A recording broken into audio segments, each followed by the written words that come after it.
So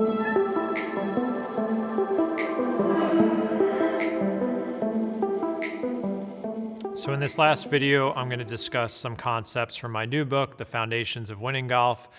This book is about competition, but these concepts can be used in any situation where you feel pressure on the golf course. So I think one of the biggest challenges when we play golf is dealing with all of the crazy thoughts that are running through our brain. And I always want to give golfers tools to coach themselves. So this module is kind of like my basic mental toolkit. One of the big mistakes a golfer of any level can make, this could be a beginner up to a PGA Tour player, is that they think they need to be in complete control of their thoughts when they're on the golf course. And unfortunately, that's just not possible. We're out there for 4, 5, 6 hours, and there's just going to be all this stuff running through our brains. And if you fight against that, if you don't accept it, you're going to be in a much worse place. And I love this concept called redirection. And it's something that I've kind of stumbled across in my own game over the years, just playing in a ton of tournaments under pressure. But recently, I actually heard a quote from Novak Djokovic, who obviously is a tennis player, talking about this. And I think it was really profound, and I wanted to use it in my new book. Djokovic stated that earlier in his career, he thought he needed to be perfect with his thoughts and always be present at all times. And what it created was this internal battle against himself. And he had this great quote that I'm going to share with you. So he says, "If you lose your mental focus, it's fine. Accept it and then come back." And I think that recovery and how long you stay in that emotion differentiates you from others. Recovery is more important than trying to stay in the moment. And for me, breathing is one ingredient that I found is the most important. As I said, I found this very profound, saying that we're not saying that we can't be perfect with our thoughts and we have to accept that anything can run through our brains on the golf course. For the past 9 months, I've actually been coaching a PGA Tour player, and this is one of the things that he struggled with. He's had a wonderful career. He's won multiple times. He's won millions of dollars, but he still had all these little mosquito thoughts that I would call them. These little fears and worries that would come out on the golf course, maybe what his friends were thinking of him or what the crowd was thinking of him. And it would really distract him because he was such a perfectionist that he would get angry at himself for having these thoughts in the first place. And what we had to do is kind of train him over time to accept that, again, as Djokovic stated, it's okay that these thoughts are emerging. You just kind of have to say, well, that happened. What can I do now to redirect to something more productive, more rational thought? And I think every golfer has an opportunity to find different methods to redirect their brain. I think that's one of the key ingredients to having a strong mental game. So you just have to understand that the way our brains are wired, we have all these snap judgments taking place where our brain is processing a ball sailing out of bounds or chunking a shot. And within less than a second, our brain is sending a message to our body to send some hormones and how we're going to feel. We can't control that. We do have an opportunity a second or two later for the cognitive part of our brain to make a decision on how we're going to react to this and what we're going to do.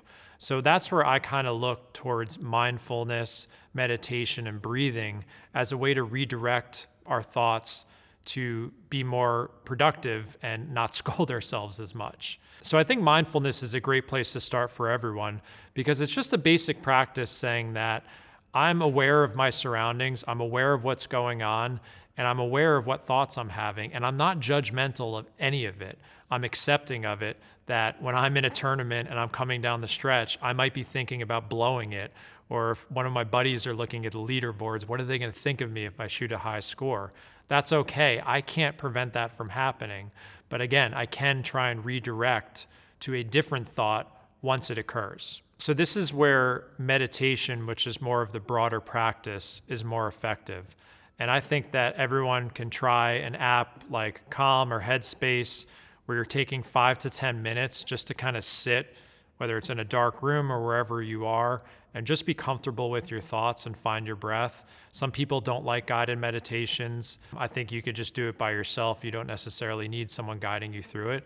But just being comfortable with what's going on in your brain and paying attention to your breathing and the thoughts that are coming through your head is incredibly helpful when you're on the golf course. And I actually take it a step further. I've actually developed a walking habit. I do it for health reasons, but at the same time, I try and train my mind when I'm walking to kind of absorb my surroundings. So I'm looking at what the trees are doing. I'm focusing on my breath or the sensation of my feet hitting the ground. Essentially, I'm redirecting my brain to what's going on right here and now. And then in between all of those moments, yeah, my thoughts are drifting to other things, but I'm always trying to bring it back to some type of neutral focus. So essentially what I'm trying to do is bring my mind back to a neutral focus once it wanders, what's going on in front of me. So I actually call this kind of like a walking meditation, and I think it actually translates better to the actual experience of golf. But more importantly, I want to talk to you about breathing, because that was also in the Djokovic quote as well, that he found that breathing was one of the best methods for redirection. I have found it incredibly effective too. We all get nervous on the first tee. We all get nervous after we have a bad start, or maybe sometimes we get frustrated or anxious when things are going well, and then, we hit a bad putt or a bad tee shot and you're like, oh my God, my round's falling apart. So breathing is a great redirection method. There's a couple of breathing techniques that I love. First one is very simple. It's called box breathing. You've probably heard of it from the Navy SEALs. A lot of first responders do it, but you're simply taking a deep inhale for 4 counts, a hold for 4 counts, and then an exhale for 4 counts. And then you pause for 4 counts and start it all over again. And I find that when you get into this rhythmic breathing state on the course, you can use this before you hit a tee shot. You can use it while you're walking. Sometimes I try and match it to my walking pace. Again, what are you doing?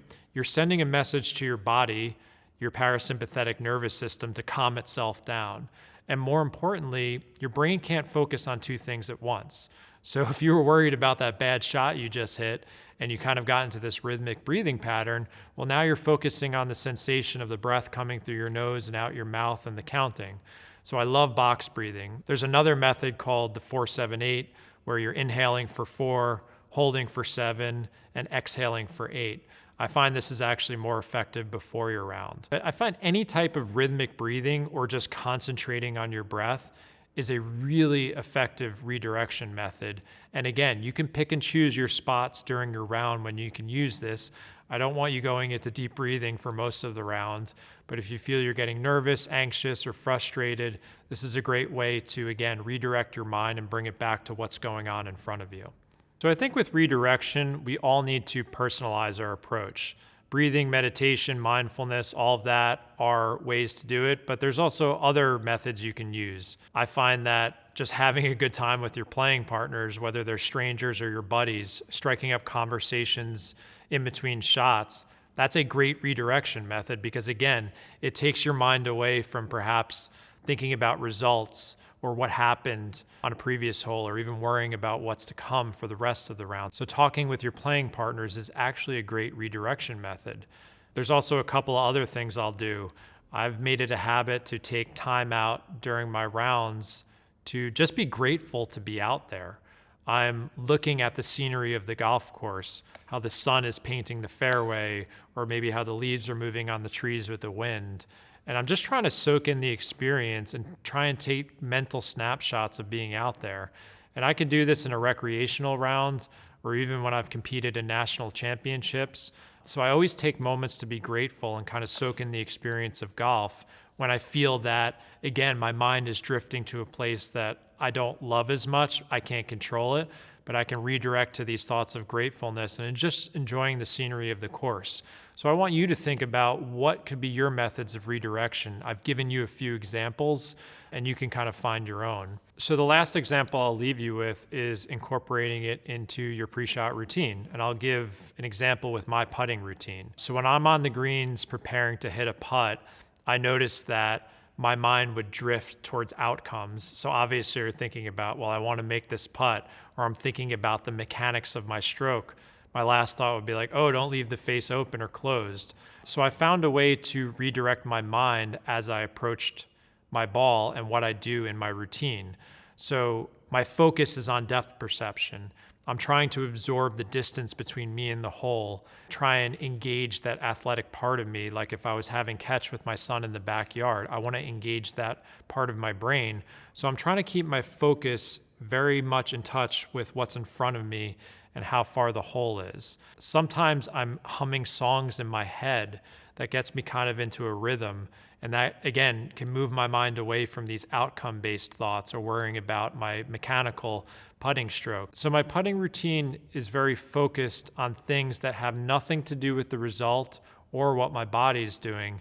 I've chosen to think about music or think about depth perception and stuff like that. There's a number of ways you can use redirection to your benefit with pre-shot routines, in between shots, before you hit your opening tee shot. So I want you to think about some of the methods I've given you and then kind of come up with your own personalized approach to redirection. And the last thing I want you to remind you of is that it's okay when your mind drifts and has negative thoughts and you worry about what your playing partners are thinking of you or how bad your score is going to be. It's all very natural. But the more you fight against this part of your brain, the more you're going to struggle on the course and not just accept what golf is. So think about redirection and how you're going to apply it to your game.